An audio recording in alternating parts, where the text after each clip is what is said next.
how to unlike all liked videos on TikTok. In this short video, I'm going to show you a quick way that you're able to unlike all of your liked videos on TikTok. But before I do that, please don't forget to like this video and subscribe to my channel. Okay, so what you need to do is, of course, open up the TikTok app on your mobile device.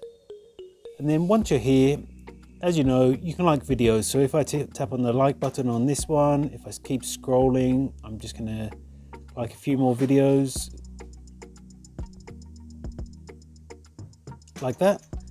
So now if I wanted to unlike all of these videos easily, instead of just going through and trying to search for them and hit unlike on them, what you need to do is go over to your profile by tapping on your profile icon in the bottom right hand corner. And then once you're here, just above where your posts are, you can see there's 4 different options. And the one on the right it's got a heart. So if you tap on that one, it will bring up all of the videos that you've liked on TikTok. So what you just need to do is just tap on each one of them. And then once it opens up, you can just tap on the like button again, which will unlike that video.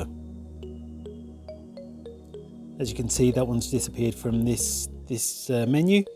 So I'm just going to go through and unlike the other videos that I've just liked. As you can see, you can quickly go ahead and unlike all of the videos that you've liked on TikTok. So that's what it takes to unlike all liked videos on TikTok. If you found this video helpful, I'd love it if you like the video and subscribe to my channel. Thanks for watching.